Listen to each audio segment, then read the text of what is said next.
राधे राधे दोस्तों, आज सोमवार के दिन आप सभी लोग भगवान शिव और माता पार्वती की ये व्रत कथा जरूर सुने। इसे सुनने से आपकी सभी मनोकामनाएं पूरी होंगी और भगवान शिव और माता पार्वती का आशीर्वाद आप पर सदैव ही बना रहेगा। शिव शंभू सोमवार का दिन भगवान शिव को समर्पित है। आज के दिन भगवान भोलेनाथ को प्रसन्न करने के लिए विशेष पूजा अर्चना करते हैं।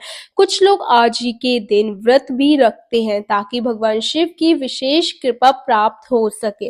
बाबा भोलेनाथ के आशीर्वाद के लिए आप भी सोमवार का व्रत कर रहे हो तो भगवान शिव की एक कथा को जरूर पढ़ें अथवा सुनकर अपना उपवास। सोमवार व्रत की विधि। नारद पुराण के अनुसार सोमवार व्रत में व्यक्ति को प्रातः स्नान करके शिव जी को जल और बेल पत्र चढ़ाना चाहिए तथा भगवान शिव गौरी की पूजा करनी चाहिए। शिव पूजन के बाद सोमवार व्रत कथा सुननी चाहिए। इसके बाद केवल एक समय ही भोजन करना चाहिए। साधारण रूप से सोमवार का व्रत दिन के तीसरे पहर तक होता है, मतलब शाम तक रखा जाता है। सोमवार व्रत 3 प्रकार का होता है: प्रति सोमवार व्रत, सौम्य प्रदोष व्रत और 16 सोमवार व्रत। इन सभी व्रतों के लिए एक समय की बात है, किसी नगर में एक साहूकार रहता था। उसके घर में धन की कोई भी कमी नहीं थी, लेकिन उसके कोई संतान नहीं थी। इस कारण वह बहुत ज्यादा दुखी रहता था।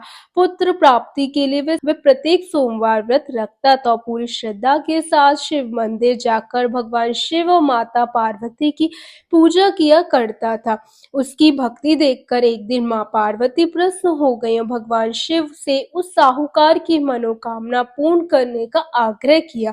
पार्वती जी की इच्छा सुनकर भगवान शिव ने कहा, हे पार्वती, संसार में हर प्राणी को उसके कर्मों का फल मिलता है और जिसके भाग्य में जो हो उसे वो भोगना ही पड़ता है। लेकिन पार्वती जी ने साहूकार की भक्ति का मान रखने के लिए उसकी मनोकामना पूर्ण करने की इच्छा जताई। माता पार्वती के आग्रह पर शिव जी को साहूकार को पुत्र प्राप्ति का वरदान दो दिया, लेकिन साथ में ये भी कहा कि उसके बालक की आयु सिर्फ 12 वर्ष की होगी। माता पार्वती और भगवान शिव की बातचीत को साहूकार सुन रहा था। उसे ना तो इस बात की खुशी हुई और ना ही दुख हुआ। वह पहले की बात ही भगवान शिव की पूजा किया करता था। कुछ समय के बाद साहूकार के घर एक पुत्र का जन्म हुआ। वह बालक जब 11 वर्ष का हुआ तो उसे पढ़ने के लिए काशी भेज दिया गया। साहूकार के पुत्र के मामा को बुलाकर उसे बहुत सारा धन दिया और कहा कि तुम इस बालक को काशी विद्या प्राप्ति के लिए ले जाओ और मार्ग में यज्ञ कराना। जहाँ भी यज्ञ कराओ वहाँ ब्राह्मणों को भोजन कराते और दक्षिणा देते हुए जाना। दोनों मामा भांजे इसी तरह यज्ञ कराते और ब्राह्मणों को दान दक्षिणा देते काशी की ओर चल पड़े। रात में एक नगर पड़ा जहाँ नगर की राजा की कन्या का विवाह था, लेकिन जिस राजकुमार ने उसका विवाह होने वाला था वह एक आंख से काना था। राजकुमार के पिता ने अपने पुत्र के काना होने की बात को छुपाने के लिए एक चाल सोची। साहूकार के पुत्र को देखकर उसके मन में एक विचार आया। उसने सोचा, क्यों ना इस लड़के को दूल्हा बनाकर राजकुमार से विवाह करा दूं। विवाह के बाद इसको धन देकर विदा कर दूंगा और राजकुमारी को अपने नगर ले जाऊंगा। लड़के को दूल्हे के वस्त्र पहनाकर राजकुमारी से विवाह कर दिया गया, लेकिन साहूकार का पुत्र ईमानदार था। उसे ये बात न्याय संगत नहीं लगी। उसने अवसर पाकर राजकुमारी की चुन्नी के पल्ले पर लिख दिया, तुम्हारा विवाह तो मेरे साथ हुआ है, लेकिन जिस राजकुमार के साथ तुम्हें भेजा जाएगा वे एक आंख से काना है। मैं तो काशी पढ़ने जा रहा हूँ। जब राजकुमारी ने चुन्नी पर लिखी हुई बातें पढ़ी तो उससे अपने माता पिता को ये बात बताई।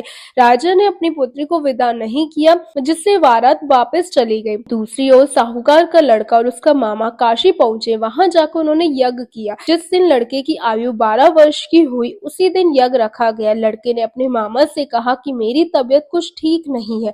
मामा ने कहा कि तुम अंदर जाकर सो जाओ। शिव जी के वरदानुसार कुछ ही देर में उस बालक के प्राण निकल गए। मृत भांजे को देख उसके मामा ने विलाप शुरू किया। संयोगवश उसी समय शिव जी और माता पार्वती उधर से जा रहे। माता पार्वती ने भगवान से कहा, स्वामी, मुझे किसके रोने के स्वर सहन नहीं हो रहे, आप इस व्यक्ति के कष्ट को अवश्य दूर करें। जब शिव जी मृत बालक के समीप गए तो वे बोले, ये उसी साहूकार का पुत्र है जिसे मैंने 12 वर्ष की आयु का वरदान दिया था। इसकी आयु पूरी हो चुकी है, लेकिन मृत भाव से विभोर माता पार्वती ने कहा कि हे महादेव, आप इस बालक को और आयु देने की कृपा करें, अन्यथा इसके वियोग में इसके माता पिता भी तड़प तड़प कर मर जाएंगे। माता पार्वती के आग्रह पर भगवान शिव ने उस लड़के को जीवित होने का वरदान दिया।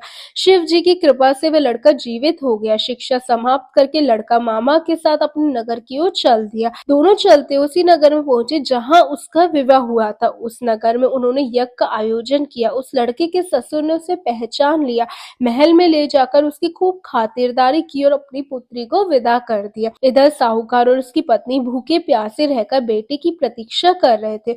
उन्होंने प्रण रखा था कि यदि उन्हें अपने बेटे की मृत्यु का समाचार मिला तो वह भी प्राण त्याग देंगे, परंतु अपने बेटे के जीवित होने का समाचार पाकर वे बेहद प्रसन्न हुए। उसी रात भगवान शिव ने व्यापारी के स्वप्न में आकर कहा, हे श्रेष्ठी, मैंने तेरे सोमवार के व्रत करने और व्रत कथा सुनने से प्रसन्न होकर तेरे पुत्र को लंबी आयु प्रदान की है। इसी प्रकार जो कोई सोमवार व्रत करता है या कथा सुनता पढ़ता है, उसके सभी दुख दूर होते हैं और समस्त मनोकामनाएं पूर्ण होती है। बोलो भगवान शिव शंभू की जय, माता पार्वती की जय। जय जय महादेव, हर हर महादेव।